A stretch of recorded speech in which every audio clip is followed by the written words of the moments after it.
Oh, I'm alive. Yay. Woo. Huzzah. Fantabby fucking dozy. Right. I'm going to shove this on charge. I will be right back.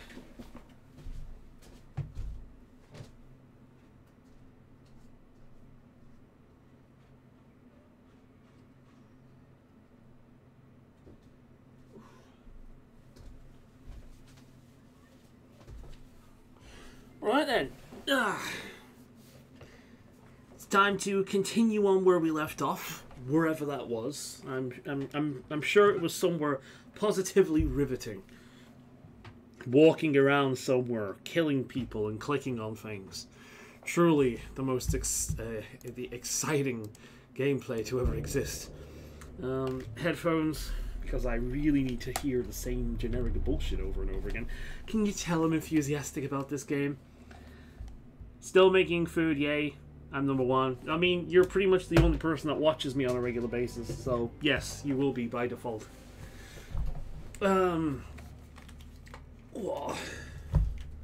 Shall continue on where we left off. It is a warm day today, not as warm as it's going to get though. I have been doing shit all day today. I've not had much of a chance to game.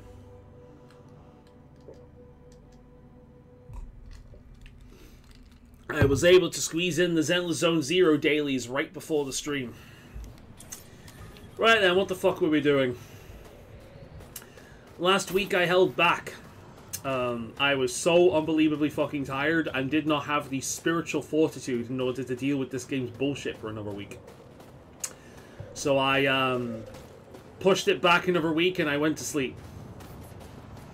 Because, yep. Right, what are we doing?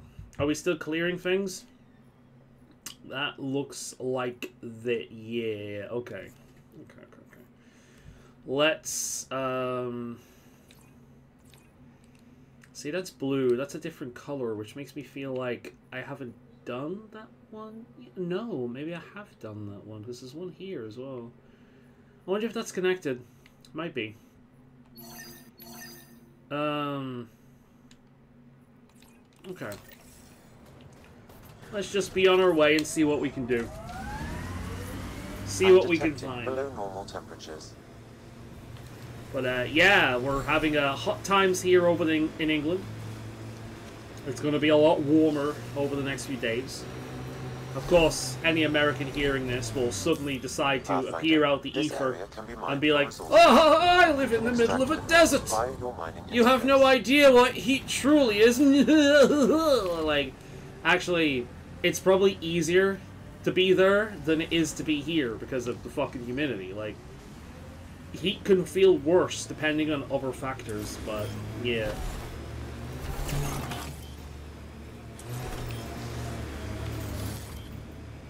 The way it keeps teasing me about what's about, look, it never does anything when I've got it up, but I bet you as soon as I close it, watch, it'll start beeping me at me again.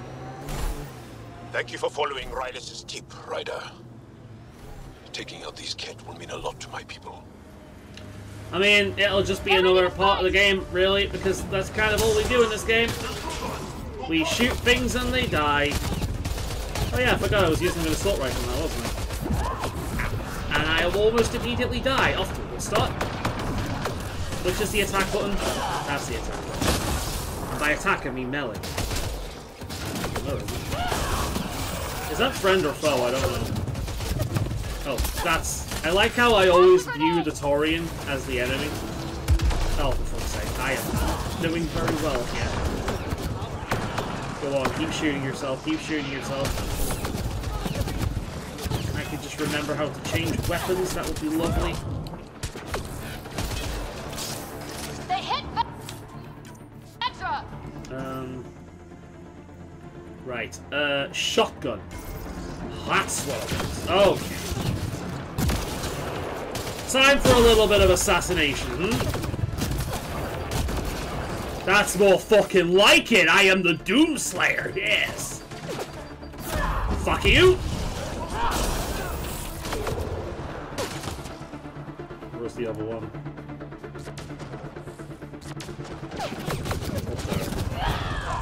I'll meet them up at their level! Yeah, you better duck. Ow, you fuck! It's not what I get for taunting the enemy, I suppose. So, you've still not got Vetra up, huh?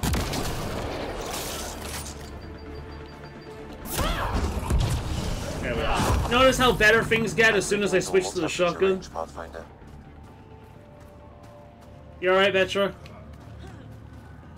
Yeah, things suddenly get a lot easier as soon as I switch to the shotgun. It's almost as if the Vanguard life is the life for me. Right then, what's in here? Oh, There's a lot of organic material here. Angara, Ket, something else. Scans could tell us more, Pathfinder. What am I trying to scan here? Oh, that. Wait, what? Angaran genetic sample. Oh god, the flashing. Ugh. Ket Ascendant.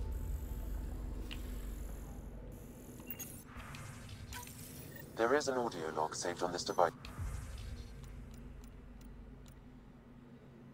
Pathfinder. Ket? Let's get a translation, Sam. Processing. The Angaran genetic code that expresses a projection of a bioelectric field has been isolated.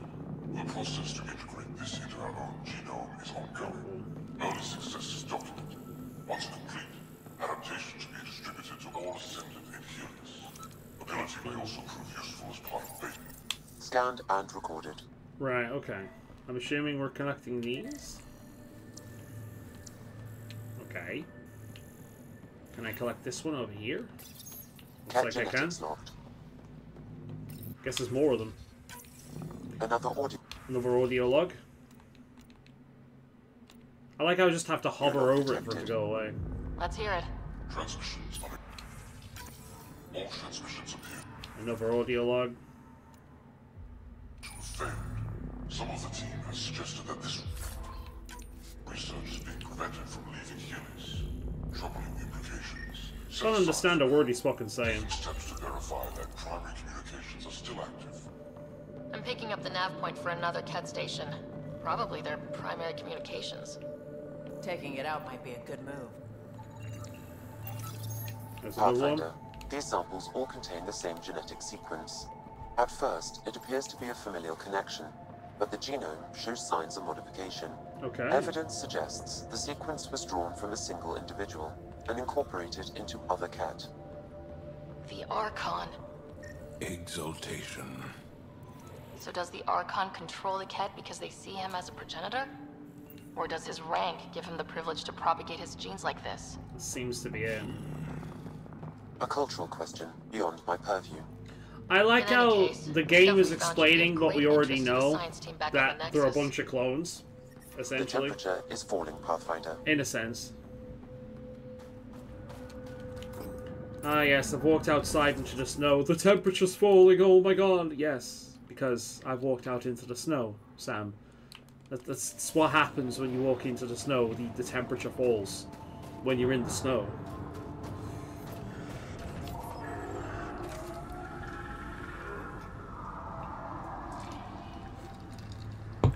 So, how many more Ket do we have to kill, and how many more things do we have to scan and click on in this area before we go into another biome and do exactly the same fucking thing all over again?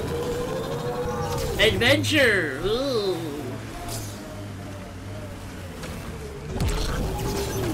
I hate the rubber car so much. Right. I don't know if I cleared this or not. I remember going down there, but I don't remember. Vetra, I catch PB looking at me. Frequently. PB likes new shiny things. And why not? You're genuinely interesting. I'm reading a normal temperature range, Pathfinder. I don't understand that, but okay. Come on. Which way are we going now? I remember this. There was a way down, wasn't there? Is that it there? That might be it. one way to get down. I hope the Angara know we're nothing like the Ket. I wouldn't want them as an enemy. I mean, if they don't by now, there's no hope for us, really.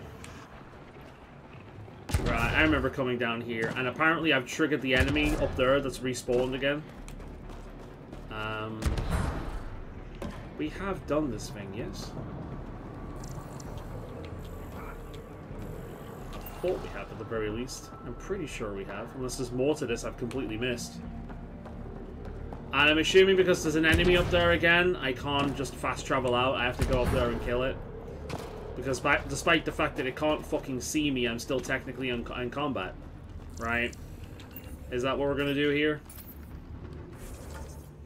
We'll find out.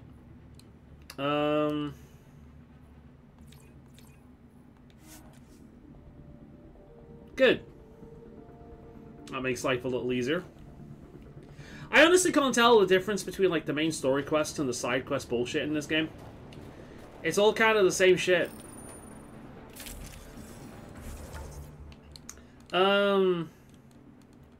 It's one of those games where it's like, once I've played it, I will uninstall it and never touch it again. Because why the fuck would I? There's one over there. Let's go over to that one then. Yeah, we'll go to that outpost and then we'll head over in that direction, and that should be good enough. Yeah, it is crazy, like, playing this game after playing, like, Mass Effect 1, 2, and 3 and being like, what the fuck even is this? Yup, the writing in this game is just kind of middle of the road. Yeah, I mean, I don't hate the companions, and really, I would argue that the companions in this game are better than the companions in Mass Effect 1. It was really Mass Effect 2 where a lot of these guys kind of got the personalities that everyone knows and loves. Yeah, the game is just kind of go over here, click that, kill a bunch of cat, scan a few things, woo. And then every now and again you'll get a pretty good You see fear is good. Every now and again you'll get a pretty interesting cutscene or dialogue sequence, and it's like, oh, okay, this is the reason why I like BioWare again. Your struggle here is driven by Dosashan. The same as when we fight the Ket, but embracing Dosashan. Nice. Not letting I mean, it hold you down. one day, That's when I can find the game for a really, really low price, one day I will be playing Veilguard. Your sister. I'm not giving them the money for it. Thank you. But if I can find it for a really low price to the point where, like, they basically get no profit from it whatsoever, I do kind of want to play Veilguard because it is so ungodly levels of bad. The problem with Andromeda is it is so meh that there's nothing to it. I remember, it reminds me of Twilight. I remember watching Twilight for the first time. I did a reaction video of it years ago. I remember watching Twilight years ago for the first time, expecting to rip the absolute shit into it, right? To really just completely take the piss. And it was just boring. It had no soul at all. It was like the movie itself was a vampire. It had no soul whatsoever. And you know it isn't the actors, because some of those actors went on to do pretty good things and were good at it. The guy that played the vampire, for example, he's been in a few things since, and he's alright, he's a decent actor. That movie was just shite. But it was just so boring. It had no soul. And that's kind of what this is like. It just has no soul. Every now and again there's a little bit of fun stuff, but the bulk of the gameplay you do is just not worth that. Right? If I wasn't streaming this, I would have quit this ages ago. Are you doing okay? After that whole exaltation business? I played Veilguard for free through PSN Plus. Oh yeah, a friend of mine played it for that as well. Okay. Twilight is the movie. Okay. To watch with a special audience. No, I guess not. Yes, a very special audience. I'm tempted, again, that's another one of those things, is like, I would have loved to have done a Twilight kind of like reaction thing. But there's no way in hell I'm paying for it. You know, because I've heard that the movies do get better as it goes on. You know, and now that Twilight isn't, like, the main thing that you cannot escape, it probably won't annoy me as much today as it used to. But I've heard it got better. So I'd be tempted to do a reaction thing to it, but I don't want to give them the money for it, pretty much.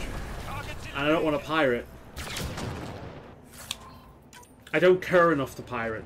You know what I mean? It's like BioWare is in a state at the moment now where I'm over them.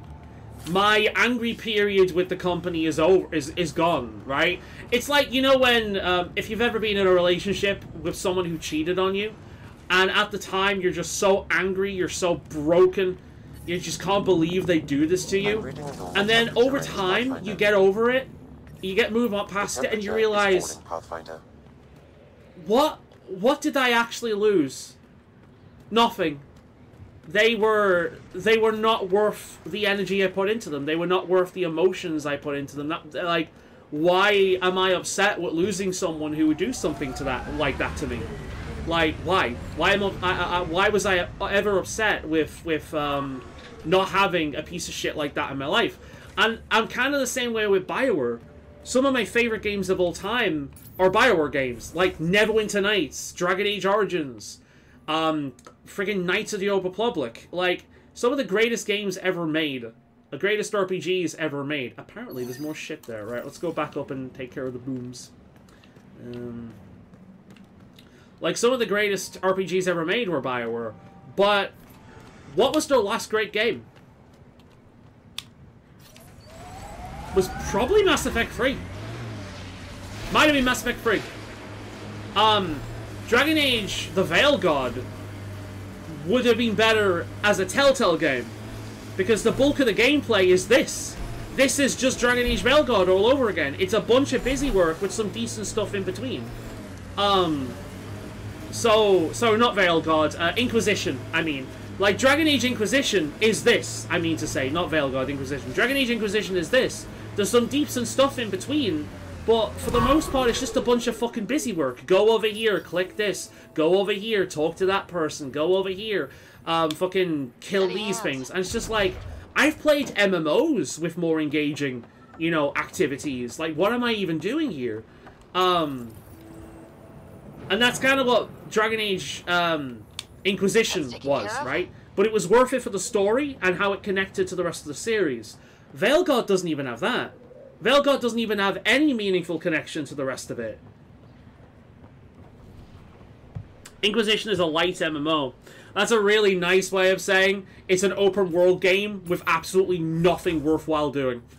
The best parts of Inquisition were Judgment, where you judged certain characters and decided what, you know, was going to happen to them. Is it Underneath, perhaps? And the general main story stuff. That was all stellar. That was all great. Oh yeah, there it is. That was all stellar. That was all great. But the bulk of the game is pretty much what I'm doing now. Running around, clicking on stuff, killing stuff. Just busy work, right? And I actually didn't realize just how much I hated Inquisition until I streamed it. Because I had to focus on what I was doing. I couldn't watch other things on a second monitor or listen to music or focus on something else. I had to focus on the game. And it hit me like every other time I had played Inquisition, I had done that. So now that I was streaming it and I was supposed to pay attention to it, along with chat of course, it just wasn't the same. It was really incredibly boring to the point where I do say that Dragon Age is a series that got worse in every iteration. A lot of people say 2 is the worst one. No, 2 was the laziest one. And it was lazy on EA's part. 2 would have been... I firmly believe that 2 would have been nearly as good as Origins if given time to cook. What we got from Dragon Age 2, with the limited time they had to make it, was actually pretty decent. Nowhere near the quality of Origins... And I was upset with 2 when it came out. But it was alright. Dragon Age Inquisition, there's good stuff, but there's a whole lot of crap thrown in between as well. And then And then Dragon Age Velgard comes out, and it's like, it's not a Dragon Age game anymore.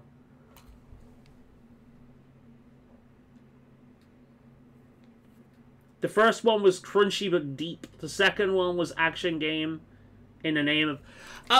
I hated the combat in Dragon Age 2. Well, I think what makes Dragon Age 2 so enjoyable for me is the companions.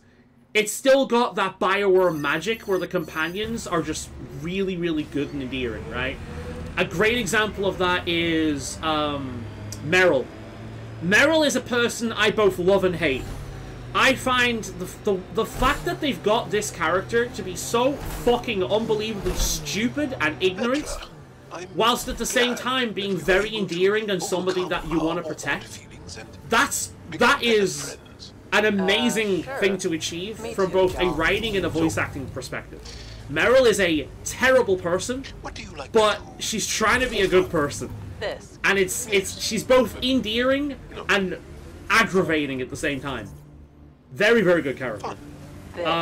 Aveline is brilliant. I love Aveline. I think Aveline's probably one of the better examples of a warrior woman we've seen, where they don't go too far in either direction. She's a believable warrior. She has weaknesses in believable ways, and they don't do that tropey bullshit they did with Cassandra, where they're like, oh, she's a badass, but look, she likes poetry, or novellia and shit. And I'm like, come on, that's such a cliche.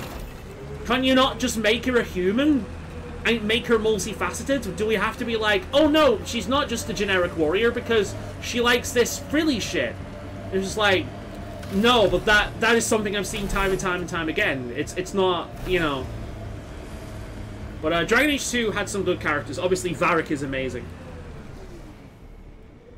Veilguard. Oh, Veilguard, I am fully convinced that what happened with Veilguard is that game was in development for so long that in the end EA just went, fucking do something with it. We'll throw someone on it. Here's all the assets we have from like the several different iterations of the fucking thing. Just throw something together. We'll chuck it out there. We don't care. We'll try and recuperate some of the money. We're never going to break even, but at least we can get something out of it. That's what I'm positive happened with Dragon Age Velgard. So, because nobody gave a shit, basically a certain person was allowed to inject their own, like, cringy OC and completely take over the game. That was pretty much it. Like, EA had pretty much already given up on Veilguard. Like, create an outpost? Oh, shit. Okay, I didn't know we could do this here yet.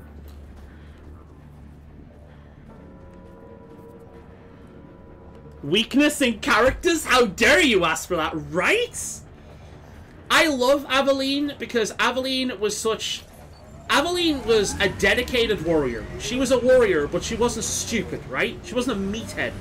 She was someone that had a very strong sense of justice. And if the law went against her sense of justice, she would say, fuck the law, this is bullshit, I'm doing what's right. Which I respect.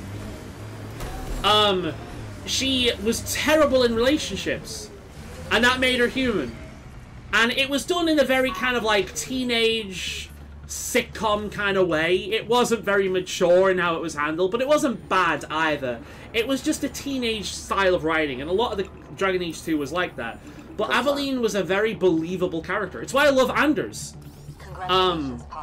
Sorry, Alistair and Anders, but Alistair. Alistair in Dragon Age 1 is quite frankly one of the best RPG characters ever made. Because he handles everything with humor. He doesn't want to be a leader. He's extremely uncomfortable with being a leader. He's been through a lot of bullshit. He's insecure. But you know what? He's fucking endearing. He's really endearing. This is a man that has been through so much shit, that has had shit thrown at him in every step of the way, and he's still a good person. He's still a good person. He still tries to do what's right. He still gets hurt when shit doesn't, like, when evil shit happens. And he plows through everything, leaning on the people he cares about, in order to become a better man. And very capable by the end of it. Alistair's brilliant. Alistair is such an inspiration because he is so much like most people. Natural born leaders are rare. Most people do not want to be leaders, they want to be followers. A lot of people deal with pain with humor. Alistair is such a relatable character. And then we had Anders. Anders was basically Alistair Light in Awakening, but in Dragon Age 2, it actually made a lot of sense. In Dragon Age 2, the way he was. He was sort of like a Maleficarum. He accepted a spirit to possess him, essentially, and whilst a demon would take over,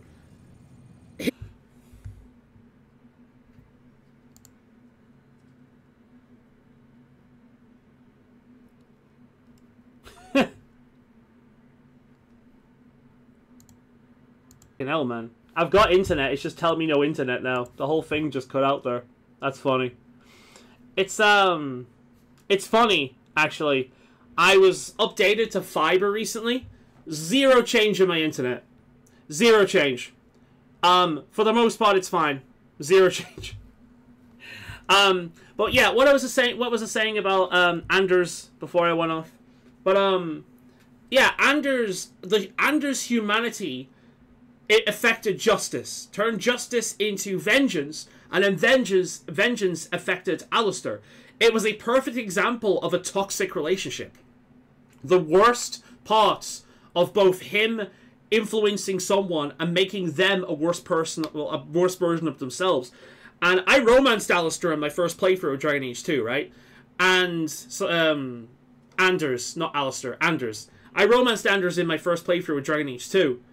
And that scene where he blows up the chapel, I ended up killing him.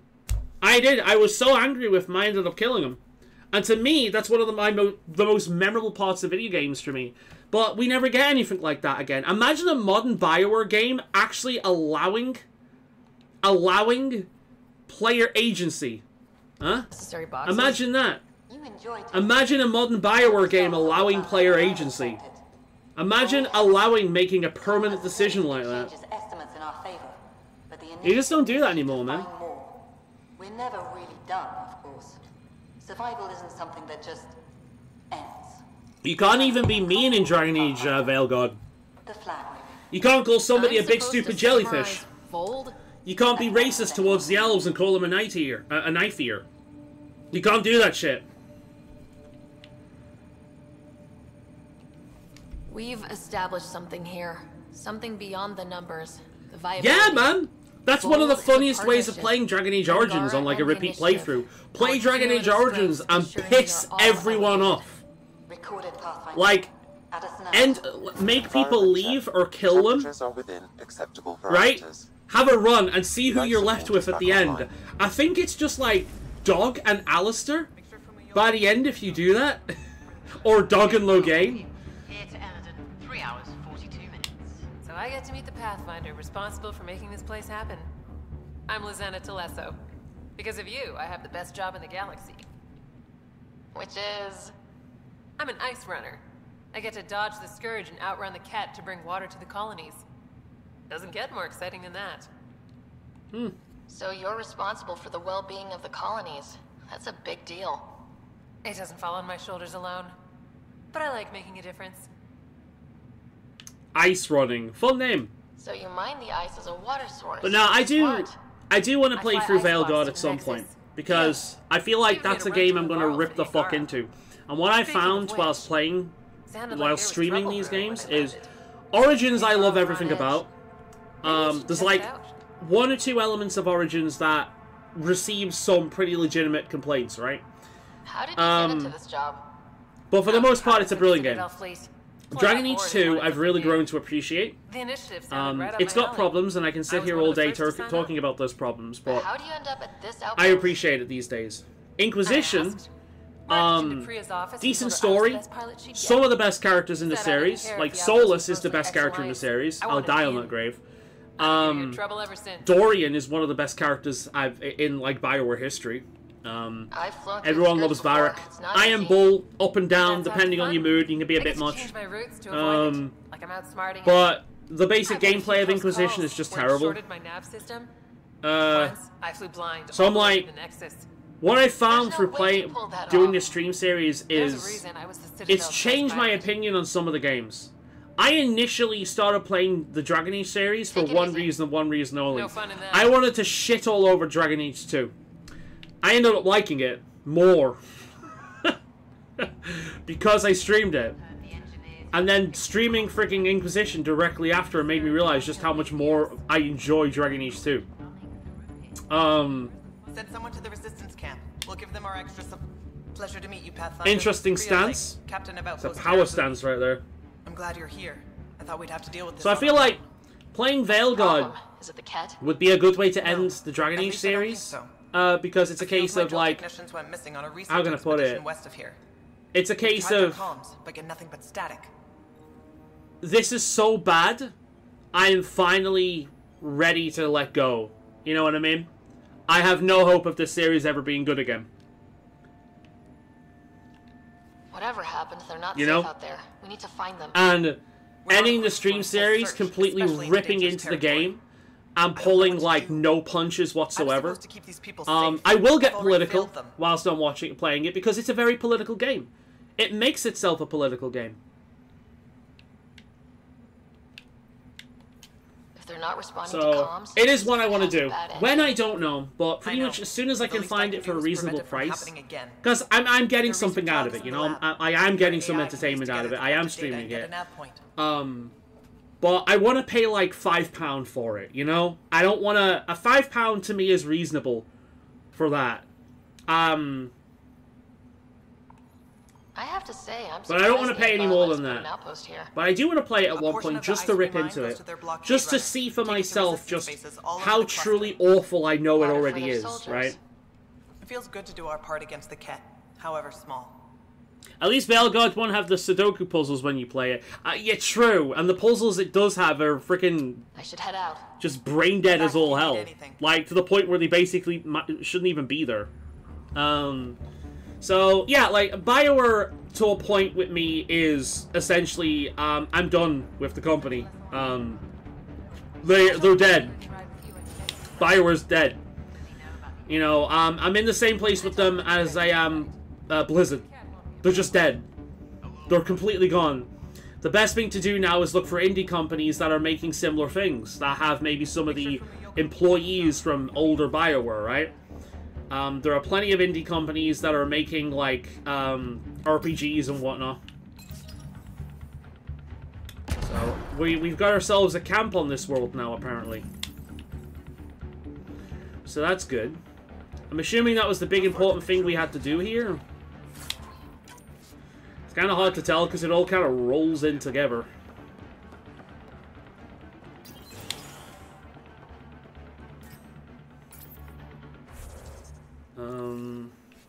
Because if I didn't stream, there's no way in hell I'd play Veilguard. But I do like the idea of just shitting all over it and having a laugh with my viewers. Just the group of us just taking the absolute piss out of it the entire time. And after the whole hullabaloo has died down as well. So it isn't just me jumping on a bandwagon. Or it doesn't look like it's just me jumping on a bandwagon, right?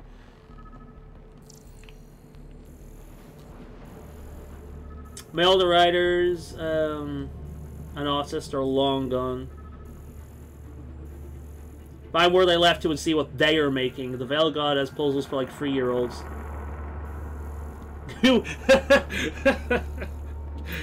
What's it? The triangle cube goes into the square hole. What's beeping at me? I can hear beeping. This crate contains a prototype for a handheld ice drill. So they're developing a portable drilling method. Smart. Clever.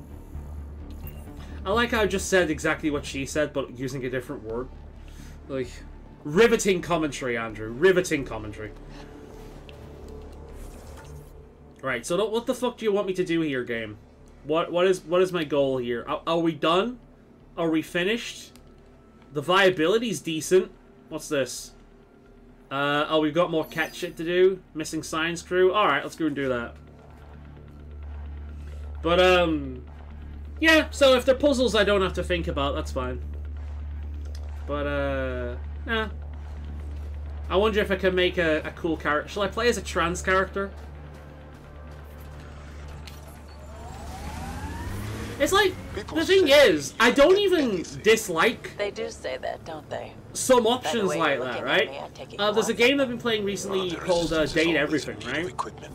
And very early on, in dialogue options, they kind of showcase that the game has, like, asexual options. And then, after that, there's even an option that basically says, I'm not against it, I'm just not, like, ready to jump in at a moment's notice. Which is a demisexual option. I'm like, oh, that's really cool. You know, that's great that they've included that. That's cool. Because, like, it's fine.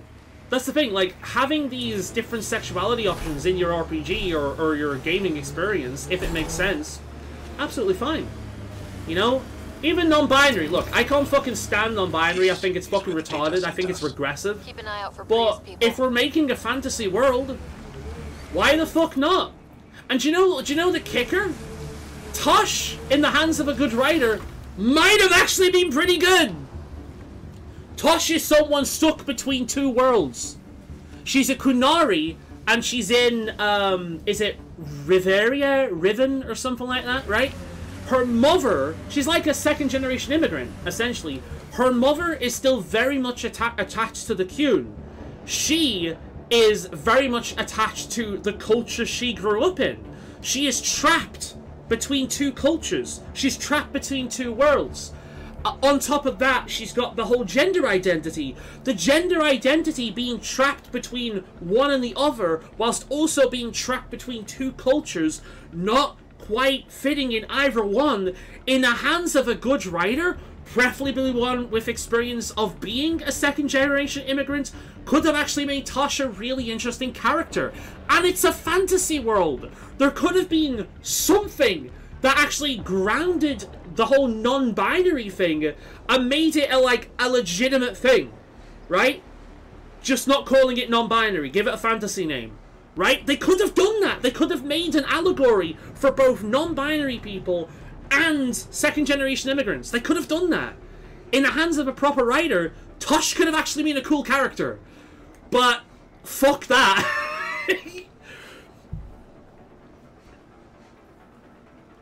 Date Everything is surprisingly smart at times. Like, I was playing it the other day. I was dating the devs. You get to date the devs. They all have, like, their different, like, avatars, and they ask you some questions about themselves. It's great. It's just, like, there's ways of doing it. This is the thing, like, I love fantasy. It's like, I'm not religious, right? I've never been religious, I never will be. But I'm not against the idea of gods appearing in video games.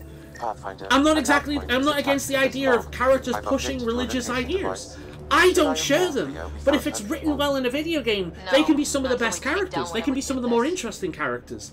Just because I don't like the whole concept of non-binary and I think it's highly aggressive, does not mean that an idea similar to non-binary could work in writing, especially in a fantasy setting. They just shoot themselves in the foot. They could have done that. They could have had Tosh. There's nothing wrong with having these characters. There's nothing wrong with having trans characters. Clem was handled really well in Inquisition. And it's just like, this is the take you probably won't find a lot on the internet. Like, my take's probably not one you'll often find, but it's a case of, like, I'm not strictly against these things. I'm not. I'm against them being done in a very heavily propagandized way. I'm against them being done in a way in which it takes away from the game or the property that they're shoehorning it in. Huge. But if they can make it work, I'm going to admire it. You know, like, Date Everything has trans characters, they have non-binary characters and all that kind of thing, but you know what? It works in that world. Why? Because there's no sexes involved. These are inanimate objects. They're concepts. Inanimate object, I mean, unless you're French, inanimate objects and concepts don't have genders. They don't have sexes, they're just things. So the whole concept of non-binary or trans, who the fuck cares? They're not real. They're inanimate objects. They can They can personify however the fuck they want. You know? Make it work, and it's fine. But, you know, I'm not against it. I'm not like hardline against it. I'm just against it being done poorly and for purely political reasons. And I think that's reasonable. I think that's the most reasonable take you can have. And whilst the games media has gone out of its way to make gamers come across as the most evil, hateful people in the world, I have never found the nerd community so fucking welcoming than the gamer community. It's never been a thing. Like, gamers, they don't give a fuck, for the most part. Gamers do not give a fuck what your religion is, what your sex is, what your ideology is. All they want to know is, can you get on well with the rest of us, and can you enjoy this thing that we also enjoy? That's what they want to know. Are you into the same shit we're into? Yeah? Awesome. Come along. Welcome aboard. Right? Obviously, there's more to that like that. I mean, if you're a woman and you're playing like an MMO, you will have those "oh my god, girl" moments, right? I've seen it myself. My own guild back in the day, there was a woman in the group. I played with bollocks. I played with several women in like MMOs over the years, and that same kind of thing always pops up. You've always got one guy popping up that's like, "oh my god, girl, there's a girl in the group. Hi. Oh wow, your voice sounds really pretty." And it's just like, dude, calm down. If you wanted to like her, just play with the rest of us, and maybe as you're talking, you know, you guys will develop something. Just don't push it. Like, that kind of shit does happen, and I imagine it is annoying to deal with if you're a woman playing like multiplayer games. But it's not what it's like reported as. It's just not, and everyone knows this. Everyone knows this. You know? Legitimately the most welcoming community there is, video games, right?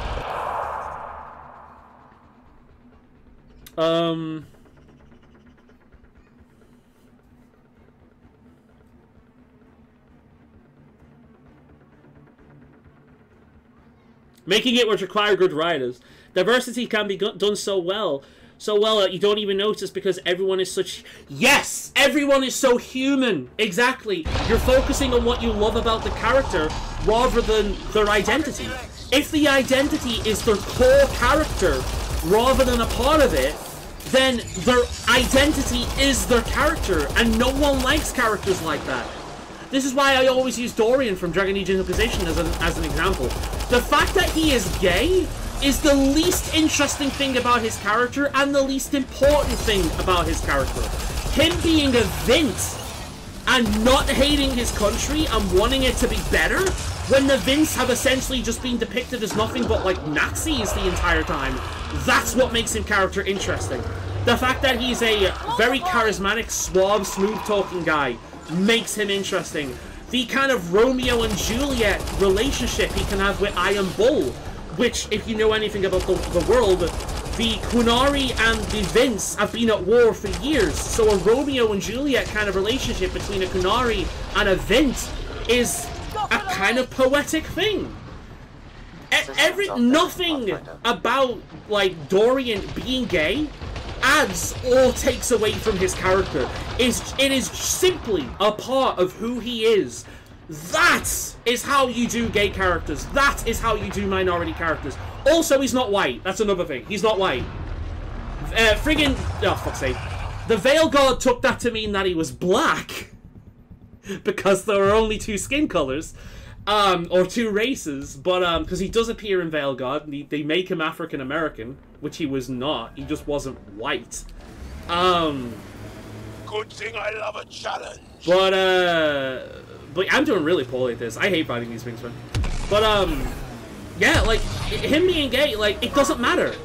Unless you want to romance him, it doesn't matter. You can have your gay character, and him being gay is the least important thing about it. And I want characters like that. I want these gay characters. I want these LGBT characters. I just want them done well. Because I like that shit. Sometimes I like playing as a gay character. Sometimes I like playing as a bi character. Like, male or female, I don't care. This isn't real life. I'm not actually dating these people. It's a video game. And I can play a role, even if that role doesn't share my same sexuality. I'm not uncomfortable with that shit, right? I want these characters to exist, and I want them to be done well. I want them to work with the world, and I want them to be more I want them to be more than their identity. And that's the thing these people are failing. And I'm fully convinced that where I am on this is where the majority of gamers are on this as well. I'm fully convinced that I've got the minority opinion. Majority opinion. It just so happens that whenever anyone talks about this shit, it's either, oh my god, everything about the rainbow is evil and sinful and they want to, like, convert all our children, and yeah. Or, what the hell, you guys are just a bunch of fascist, racist, sexist, homophobic, transphobic, whatever the fuck. Like, nah, there's a reality in between there. Between the bullshit, there's some reality there, you know? Have you ever noticed that I'm doing everything in my power to talk about anything other than this fucking game? Oh god, I'm bad at this. I am really bad at this game, man. Aim for its head! Aim for his head. It's aiming for my head! It's aiming for my head and I can't see fucking shelter! Ugh. Yeah, I might move on from this. I don't know how the fuck I'm supposed to kill this. I'm actually tempted to lower the difficulty to her. Oh, we got that bug again.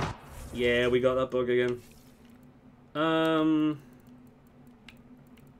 Game.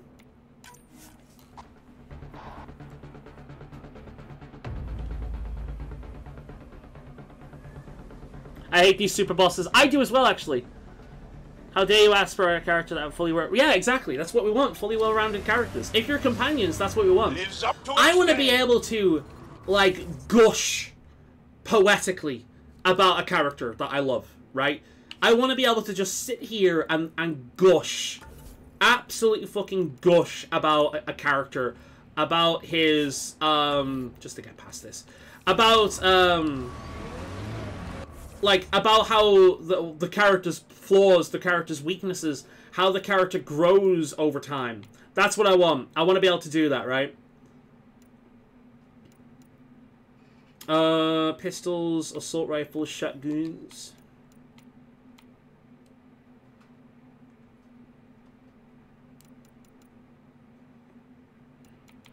Boost the shotgun.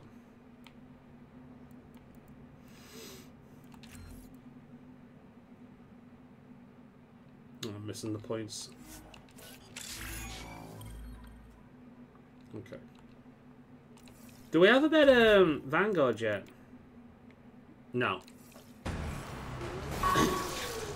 But yeah, that's what I want. I want that shit.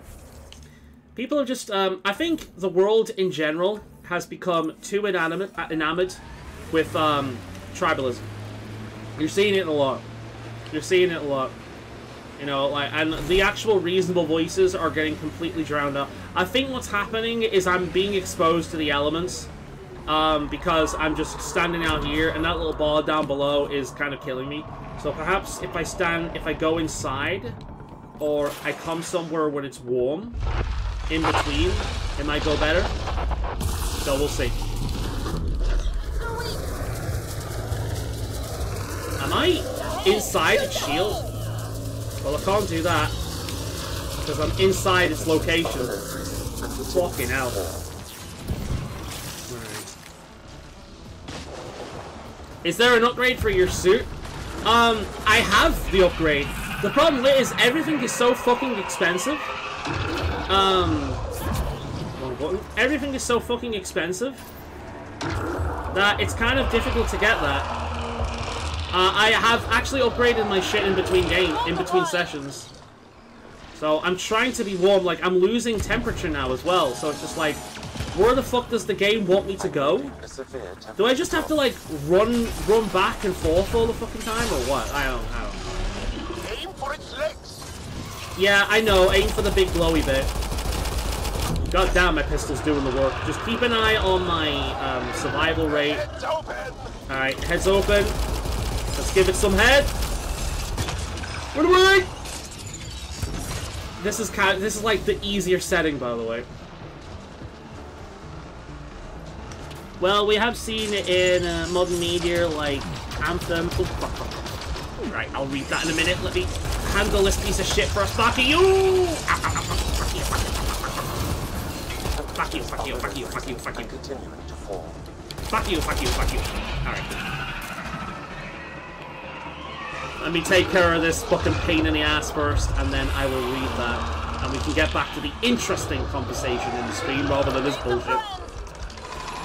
And, this is such a bad game. Like, can we take a moment to just appreciate how fucking awful this thing is? And it's not that I'm bad at it. Like, I am bad at it, but that's not why it's bad.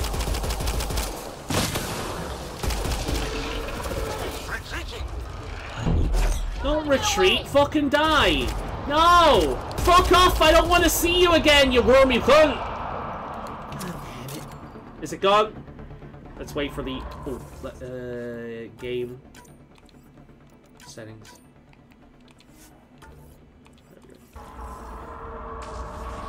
Alright, I think we're good. There it goes! Yeah, boy! You big wormy bastard. Right then, let's go inside and have a little bit of reedsy poo before, here we are, nice and warm. Mon Media, like, is it Anthem?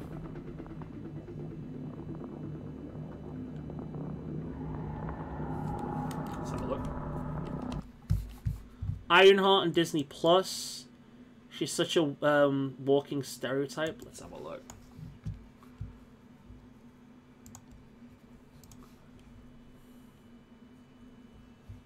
What is this? Is this like a website? Aham? Ow, fuck, shit, ow, fuck, what the fucking cunting, whoring twat!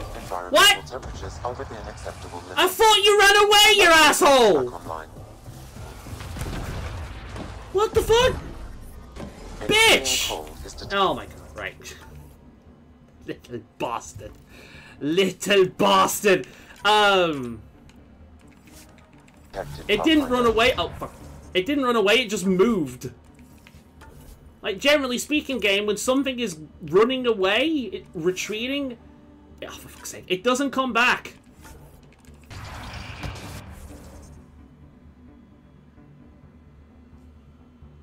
You love that one, Ironheart on Disney Plus. She's such a walking stereotype. Let me look at Ironheart.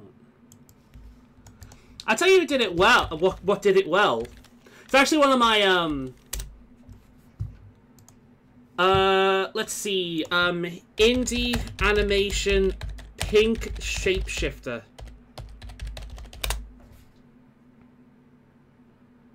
Nimona. Yeah, Nimona. Really good film. They did it right in that one. Nimona is really funny, actually. I love talking about Nimona because it is a great animation and it was proposed to Disney. Disney turned them down. And there's a decent chance that Disney turned them down because one of the main characters is gay and they couldn't easily erase that fact to sell it in different countries that are not so accepting of the gay community, shall we say. So as much as Disney likes to slap rainbows on everything and sell it and act like they're, you know, big components for change, ultimately, when it comes down to it, when they can't easily erase these characters for frigging locations that don't like that, they won't do it. Nimona is a really good animation if you haven't seen it. One of the better indie animated movies I've seen. And yeah, the main character is gay. And at no point does it take away from his character, at no point does it feel unnatural. Yeah.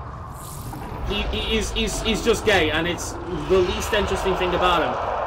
It is interesting in the same way any straight character is interesting for being straight, right? That's how it should be handled. There it goes! And it plays in that there's a bit of a, you know, faction difference and misunderstanding thing going on between him and his boyfriend, who suddenly believes that he's turned into this murderous monster because of a bunch of misunderstandings that happen, right? That's how it plays into the drama.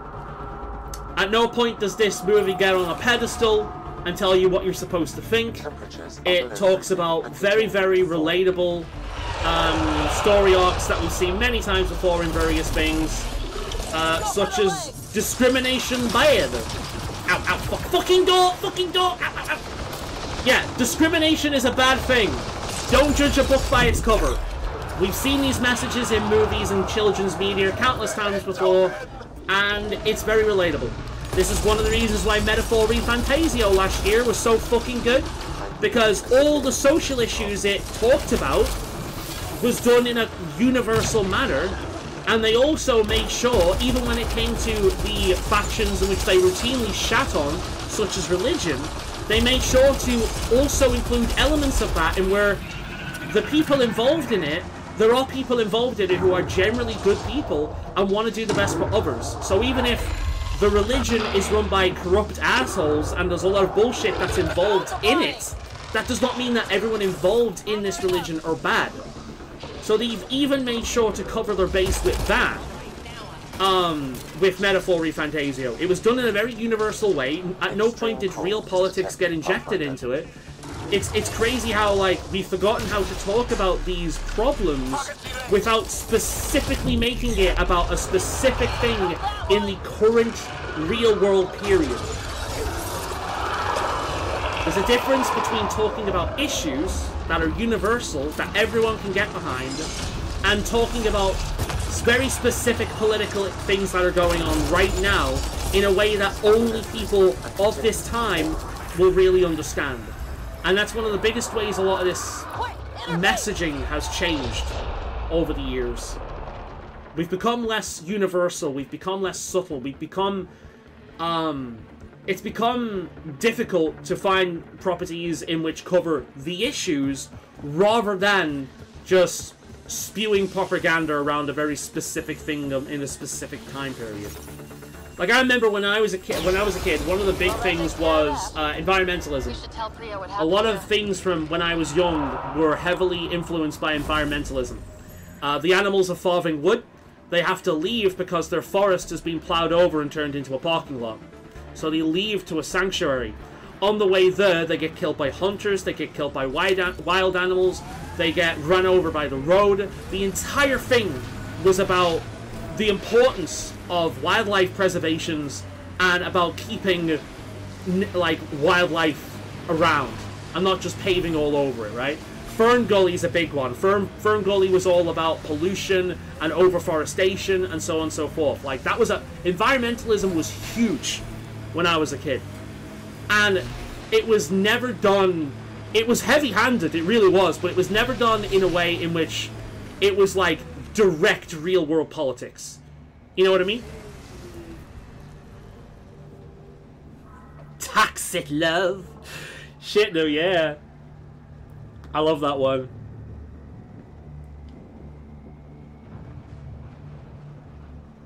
They had potential rights on that. Yeah, they just gave it up. Yeah, I mean, that's the thing. There's a lot of companies out there that absolutely positively love the rainbow, but not in areas in which they can't love the rainbow. Personally speaking, if I was running a business, because I do care about pride, believe it or not, there's no way in hell I'd be doing business in countries that would want to put people like that to death. Call me crazy. If that's something I genuinely cared about, you know, just like, you know, I don't want animals to die for no good reason. I'm not a vegan, I eat meat, but, you know, animal abuse is not something I'm a fan of. So if you're dealing with a company that routinely engages in that, not just animal products, but animal abuse, then why would I bother with that company? Unless profit was the only thing I cared about. And we all know that's the case with Disney.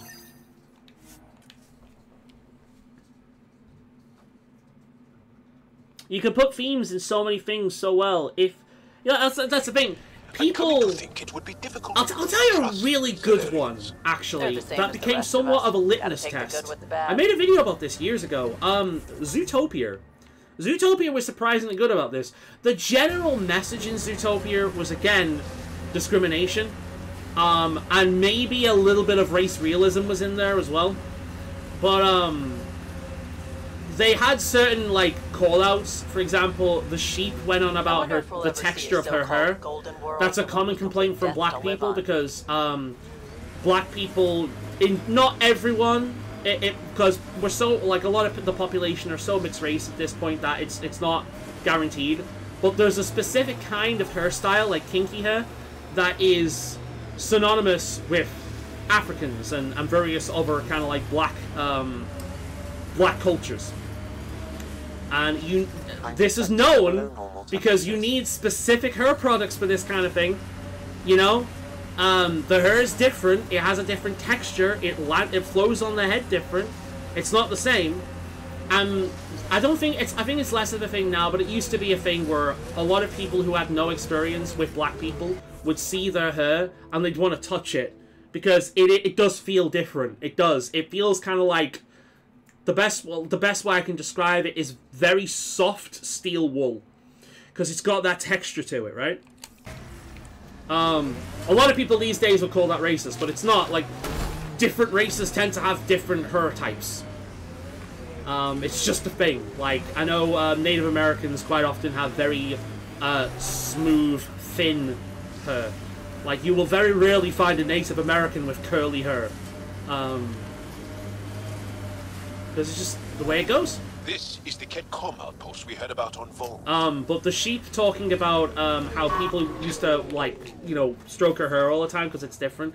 And it is interesting, actually. I don't know whether you've ever stroked a sheep, but the sheep wool on the sheep does have a very similar texture. So that was quite clever by Disney. Or whoever it was that did Zootopia. So there were some, and then we've got the whole women in the police force. A lot of people don't like the idea of women in the police force because they're not as physically imposing. So when you need to be physical, they're less effective than men, which is true.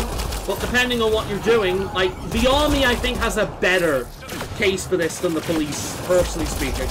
I'm not against female cops, personally. I do think the military might have a case, but I'm not against female cops.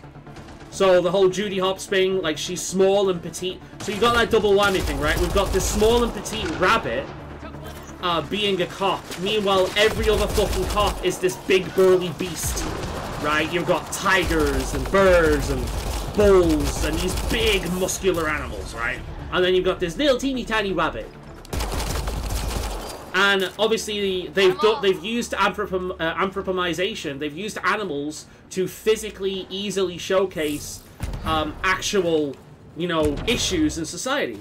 This is one of the reasons why I love furry stuff, because when animals as characters, you can put so much symbolism in the character, like the animal types you use, and it's so easy to do with that. That's why I like the media. But the whole Judy Hopps thing, where it's like, yeah, she's a woman, so she's not being taken seriously, right? Well, she's a little teeny tiny rabbit, so she's not taken seriously. Why are women not taken seriously in that kind of environment? Because they're physically less imposing, and they're considered more emotional. Which is hilarious, considering the kind of, like, emotional, weak ego bullies a lot of cops tend to be, but that's another issue. But it was done quite well. So there were, like, in Zootopia, there were, like, legitimate social, like, specific social things that they've pointed out in the movie. But overall, the movie was about discrimination and, you know, judging entire groups of people a specific way. A little bit of that race realism, you know. Oh, predatory animals are inherently violent. You know. That kind of thing. I think it was very well handled. Very well handled. And it was done in such a way where it was kind of a litmus test. You know, you watch certain movies and they were like, oh, it was about sexism. Yes, well, certain people watched it and they were like, oh, it was about sexism. Or, oh, it was about racism. Or, oh, it was about homophobia and shit like that. And it really came down to what issues the individual cares more about. That's what they saw in the movie. Which, to me, suggests that it did a very good job of covering the case of discrimination. In this case, she has to outsmart them, true, and outrun them. She's got that benefit. So, like, yeah, there's that whole scene as well where she's running around this teeny tiny little environment full of mice and whatnot. And, quite frankly, there's no cop on that force that could have done that job, because they would be way too big to walk around a settlement full of, like, tiny animals. So she was actually an asset to the Force because her size meant that she could do certain jobs that the rest of the Force couldn't. And the movie at no point points that out. They just show it. And it's up to you to put 2 and 2 together there. I thought Zootopia was handled really well in that.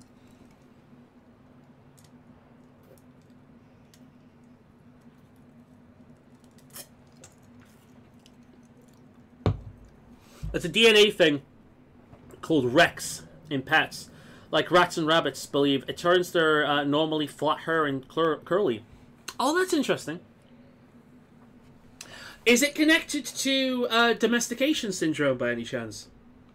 Because I know fancy rats, It sounds like the kind of rats that you get as pets, are nothing like wild rats. If this continues, it might be good for all of us. Generally speaking, domestication syndrome consists of a higher chance for curly tails, a higher chance for floppy ears, reduced snouts, and lighter skin pigmentation.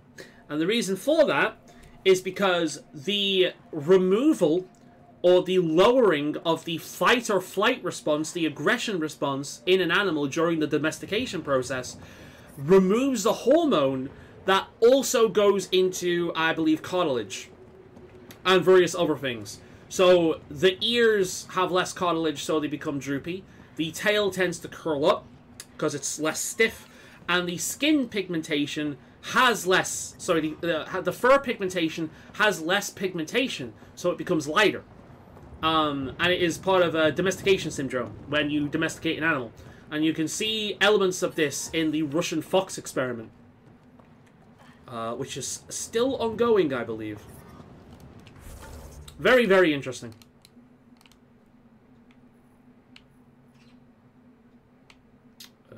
Let's see. Cool. Let's go over there.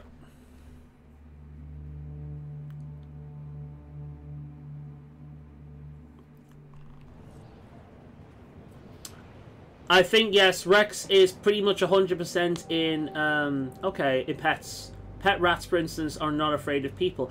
Domestication. That's why you'll find that fancy rats, for example, tend to have different ear shapes. And I believe they do have, like, different fur as well. Wild rats have far more coarser fur. Their fur tends to be coarser. I'm pretty sure. I'm not sure. I'm not positive about that one, so correct me if I'm wrong. But wild rats tend to have coarser fur.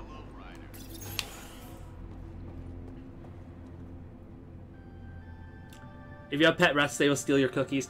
I would love a pet rat. I absolutely love rats. The only thing that puts me off getting a pet rat is the lifespan. And I can't have one right now because I have Yorkshire Terriers as dogs. And they are not, they were bred to be ratters. It's not easy losing people under your command. They were bred to be ratters. And Willow in particular has a very strong hunt drive. She has a very strong hunt drive. We're staking a claim. So if I got pet rats and she found out, it would stress her out and it would stress the rat out. They couldn't be together. They couldn't be around. It would just stress them both out. So I want to get pet rats at some point in the future, but I can't whilst I have dogs. But I do love rats. Like Eos. Even the Nexus. The more people we wake from cryo, the more resources we'll need. Our ice runners make sure water is never a problem.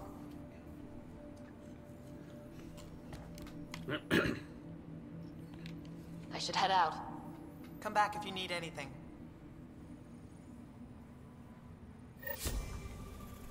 Yeah, we have a lot of rats around where I live.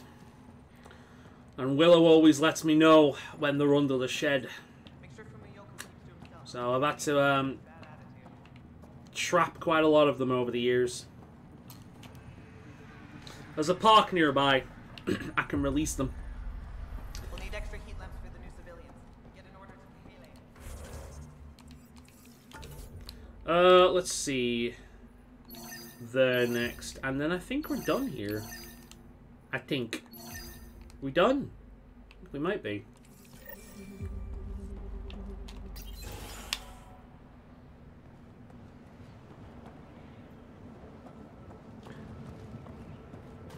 You are done for now. Dun dun dun dun. Yeah, we still got some more shit over there. Let's jump back in the rubber car and get going. Yeah, I know. We'll have to look through the log, the terrible UI log, and see what we can find. Because I know, maybe companion quest, that would be nice. I would like to do companion shit. I like companions. So far, Javik is probably the best one so far, or wherever. Sorry, Jal. About 3 years ago. Jal is the best one so far. When my oldest sister did. Now she leads a Black Ops squad. Somewhere. Hard to live up to? Yes. Actually. His voice acting's very good as well. I like Jal a lot. Jal's pretty good. Sid.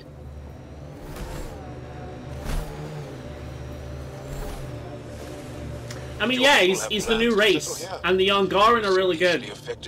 Like, the Ungaran are the strong point of this game. I do really like... The Ungaran fit in really nicely with the Bioware universe. They do look like they fit. I quite like them.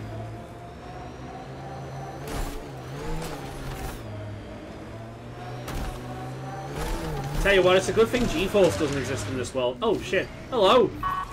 Hello!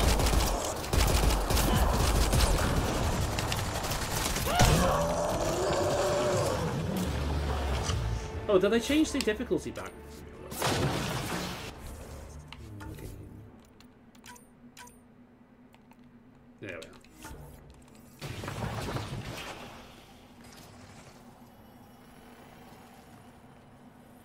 An alien that tries to learn about these weird new neighbors.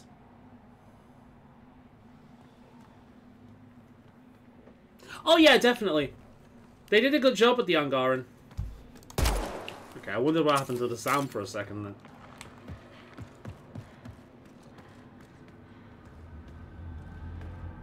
Yeah, the big bad.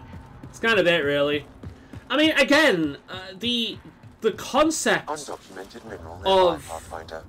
the concept of an alien race that takes over another race and turns it into its own drones. I mean, we kind of had that with Husks and the Reapers, but it's still it's a good idea. It's a good idea. The execution is just very basic, unfortunately.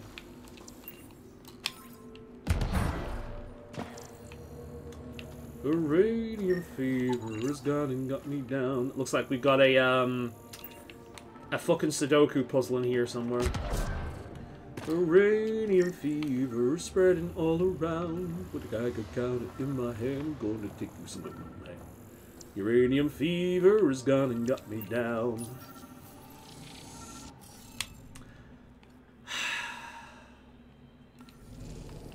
Guess we'll have to scan for the rest of these. God damn fucking Sudoku. Oh, there it is. What is it? Oh, lithium. I like that Evanescence song. Don't wanna let it lay me down this time. Right, we need to find these fucking things now, don't we? Up here, maybe? Maybe. Let's go and have a look-see up there, shall we?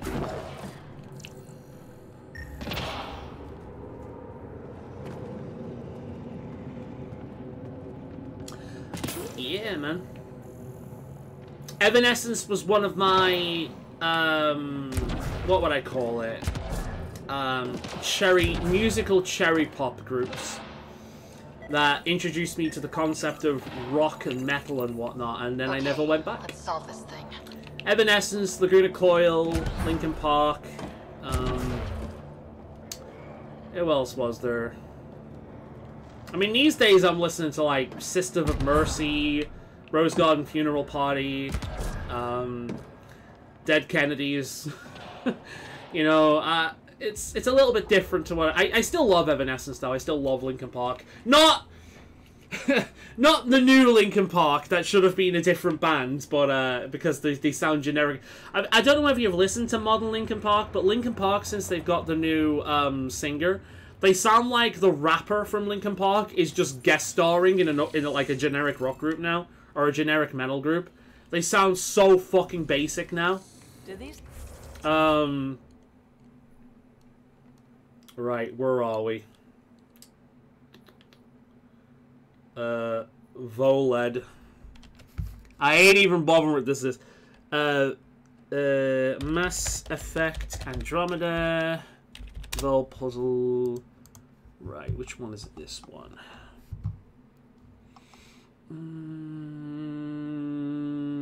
Is that the one? This looks like it might be the one.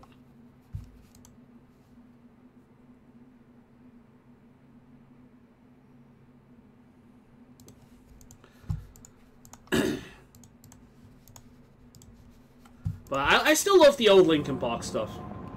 I still listen to it. I never got tired of it. To this day... Oh! Oh, shit!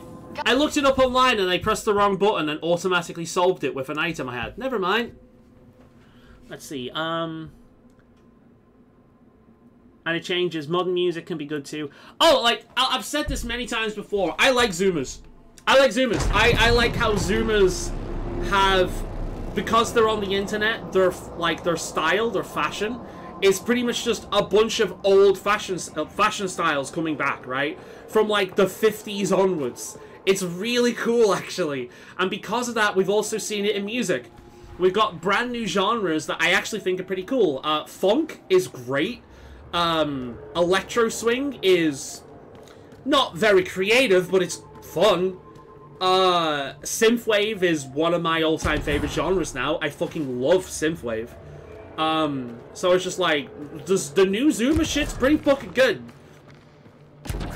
So yeah, a lot of modern music is good, but I personally think it's like anything else, right? Where'd you find the best modern video games? Indies. Where'd you find the best movies? Indies. Where'd you find the best music? Indie. You're never gonna find something good on the television. You're never gonna find something good on the radio. But if you follow independent artists, you're gonna find good shit a lot. And that's definitely the case these days. Absolutely is that the case these days. Admittedly, though, I was unlucky enough to be born in the 90s. So I was born in arguably one of the worst eras of music ever. Thankfully, the 80s was prior. So at least I had the 80s to listen to. But,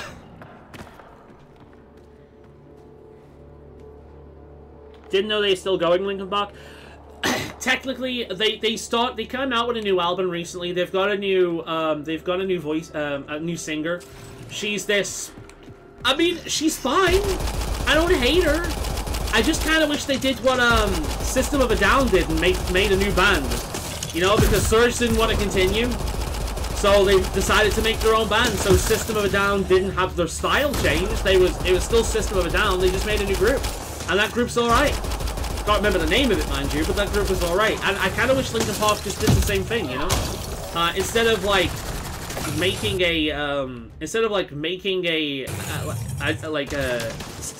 keeping the name and being, like, Linkin Park in name only with a completely different sound, a very generic, like, modern rock sound. With rap. Just like, you know. I still think Linkin Park are the only music group to ever exist to actually have rap and it not lower the quality of the music.